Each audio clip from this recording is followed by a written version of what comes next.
नमस्ते। आज हम एक ऐसे खामोश संकट की परतों को खोलने जा रहे हैं जो न जाने कितनी जिंदगियों पर असर डालता है। ये है पुरुषों का मानसिक स्वास्थ्य और गहरे सच्चे रिश्ते बनाने में उनकी जद्दोजहद की कहानी। ये एक ऐसी लाइन है जो हमारे देश में शायद ही कोई लड़का होगा जिसने ना सुनी हो। पर क्या ये सिर्फ एक कहावत है या कुछ और? असल में ये धीरे धीरे एक नियम बन जाता है, एक ऐसा कोड जो मर्दों को अपने इमोशंस को दबाना सिखाता है। चलिए इसी को समझते हैं। देखिए, सब कुछ ना एक अदृश्य स्क्रिप्ट से शुरू होता है। ये वो अनकहे नियम है जो लड़कों को बहुत छोटी उम्र में थमा दिए जाते हैं, और ये नियम उन्हें सिखाते हैं कि असली मर्द होने का मतलब है इमोशंस पर काबू पाना और हर हाल में मजबूत दिखना। ये सिर्फ शब्द नहीं है, ये एक तरह के निर्देश है। बचपन से ही लड़कों के दिमाग में ये बात बिठा दी जाती है कि उदासी और डर जैसी चीजें कमजोरी की निशानी है। उन्हें ये बताया जाता है कि इमोशंस को कंट्रोल में रखना ही असली मर्दानगी है। हाँ, बस गुस्से को अक्सर ताकत मानकर स्वीकार कर लिया जाता है। जानी मानी लेखिका बेल हुक्स इस पूरी प्रक्रिया को बहुत ही सटीक तरीके से समझाती हैं। ये किसी की पर्सनल कमी नहीं है, बल्कि एक सोशल सिस्टम है जो पुरुषों को अपने ही वजूद के एक जरूरी हिस्से को खत्म करने पर मजबूर करता है।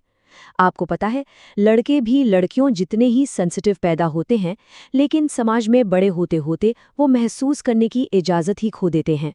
साइकोलॉजिस्ट्स के पास इसके लिए एक खास टर्म है, नॉर्मेटिव मेल एलेक्सिथीमिया। हाँ, सुनने में थोड़ा कॉम्प्लिकेटेड लग रहा होगा, पर इसका मतलब बहुत सीधा है। अपनी भावनाओं को, अपने इमोशंस को पहचानना पाना या उन्हें शब्दों में बयां ना कर पाना। और ये कोई पैदाइशी कमी नहीं है, बिल्कुल नहीं। ये तो एक सीखी हुई आदत है जो मर्दानगी के पुराने ख्यालों का सीधा नतीजा है। और ये मामला सिर्फ पर्सनल नहीं है, ये कल्चरल भी है। कई समाजों में इमोशंस को दबाना एक सर्वाइवल मैकेनिज्म की तरह पीढ़ी दर पीढ़ी सिखाया जाता है। परिवार की इज्जत को अपनी पर्सनल फीलिंग्स से ऊपर रखा जाता है। बच्चों को ये सिखाया जाता है कि अपनी भावनाओं का बोझ दूसरों पर डालने से परिवार की एकता टूटती है, और इस तरह खामोशी जो है वो ताकत का सिंबल बन जाती है। तो इस सब का नतीजा क्या होता है? इस इमोशनल सप्रेशन की कीमत बहुत बहुत भारी होती है। जब इमोशंस को दबाया जाता है ना, तो वो गायब नहीं हो जाते, वो बस दूसरे और ज्यादातर कहीं ज्यादा नुकसानदेह तरीकों से बाहर आते हैं। इसी कंडीशनिंग का एक सबसे भयानक नतीजा वो है जिसे एक्सपर्ट्स अब पुरुषों में अकेलेपन की महामारी या मेल लोनलीनेस एपिडेमिक कह रहे हैं। अकेलापन सिर्फ फिजिकली अकेले होने का नाम नहीं है, ये एक मीनिंगफुल कनेक्शन की कमी का दर्दनाक एहसास है। जरा ये आंकड़ा देखें, ये सच में चौंकाने वाला है। रिसर्च बताती है कि 15% पुरुषों का कोई भी करीबी दोस्त नहीं होता, और 25% अपने दोस्तों की संख्या से बिल्कुल भी खुश नहीं है, क्योंकि उन्हें सिखाया ही यही गया है कि अपनी फीलिंग्स अपने तक रखो। इसलिए बहुत से मर्द खुद को ऐसी सिचुएशन में पाते हैं जहां उनके पास कोई ऐसा है ही नहीं जिससे वो सच में खुलकर बात कर सके, और फिर अक्सर वो सिर्फ अपने पार्टनर पर ही इमोशनल सपोर्ट के लिए पूरी तरह से निर्भर हो जाते हैं। और जानते हैं, इसी वजह से पुरुषों में डिप्रेशन अक्सर वैसा नहीं दिखता जैसा हम आमतौर पर सोचते हैं। यहाँ देखिए, उदासी और रोने के बजाय ये खुद को सुन्नपन, बोरियत या चिड़चिड़ेपन की शक्ल में जाहिर कर सकता है। इसे कोवर्ट मेल डिप्रेशन यानी छिपा हुआ पुरुष डिप्रेशन कहते हैं। और क्योंकि ये अलग दिखता है, इसे पहचानना और भी मुश्किल हो जाता है। तो मर्द इन दबी हुई भावनाओं से डील कैसे करते हैं? वो अक्सर कुछ कोपिंग स्ट्रैटेजीज अपनाते हैं। शायद ये कुछ ऐसा है जो हमने अपने आसपास के पुरुषों में, या हो सकता है खुद में भी देखा हो। वो खुद को काम में डुबो देते हैं, झगड़े के दौरान एकदम चुप हो जाते हैं, या अपनी उदासी को गुस्से में बदल देते हैं। काम और अचीवमेंट एक तरह का इमोशनल कवच बन जाता है, अंदर की उथल-पुथल से बचने का एक तरीका। और इसका असर रिश्तों पर बहुत गहरा पड़ता है। पार्टनर्स अक्सर शिकायत करते हैं कि वो इमोशनली अनअवेलेबल हैं, लेकिन ये कोई बायोलॉजिकल फर्क नहीं है। मर्द भी उतनी ही गहराई से महसूस करते हैं, लेकिन वो जज किए जाने और रिजेक्ट होने के डर से अपनी भावनाओं पर पहरा देते हैं। ब्राजील के पुरुषों पर हुई स्टडीज से पता चला है कि एलेक्सीथीमिया यानी इमोशंस को एक्सप्रेस ना कर पाना सीधे सीधे सेक्सुअल सेटिस्फैक्शन में कमी से जुड़ा हुआ है। तो फिर इसका हल क्या है? इसकी शुरुआत होती है इमोशनल सेफ्टी बनाने से, एक ऐसा माहौल तैयार करने से जहां खुलकर बात करना खतरनाक नहीं बल्कि अच्छा माना जाता है। तो ये इमोशनल सेफ्टी आखिर है क्या चीज? इसका सीधा सा मतलब है कि कोई भी इंसान अपनी भावनाओं को बिना किसी डर के एक्सप्रेस कर सके।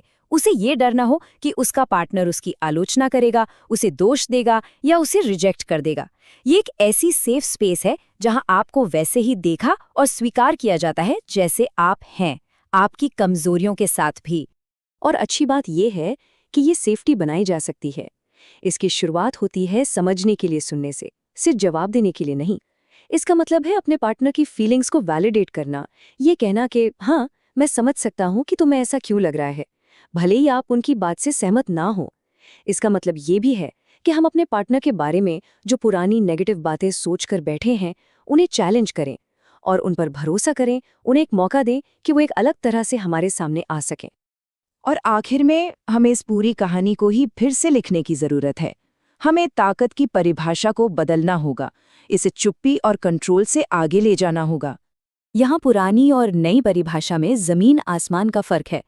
पुरानी परिभाषा थी इमोशनल कंट्रोल और अथॉरिटी के बारे में, लेकिन नई और ज्यादा हेल्दी ताकत है इमोशनल प्रेजेंस के बारे में, यानी अपने और दूसरों के इमोशंस के साथ मौजूद रहना। ये सेल्फ अवेयरनेस, जवाबदेही और सबसे जरूरी मदद मांगने की हिम्मत के बारे में है।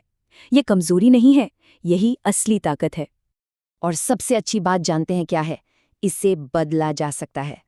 इमोशनल लिटरेसी कोई ऐसी चीज नहीं है जिसके साथ हम पैदा होते हैं। ये एक स्किल है और इसे किसी भी उम्र में सीखा जा सकता है।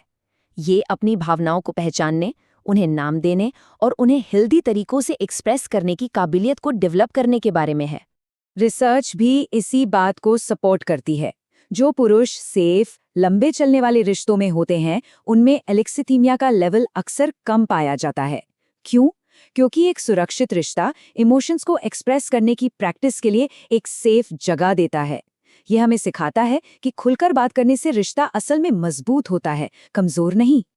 तो चलिए इस सवाल पर सोचते हैं, क्या हो अगर असली मर्दानगी इमोशंस को छिपाने के बारे में ना हो, बल्कि उन्हें शेयर करने की हिम्मत जुटाने के बारे में हो?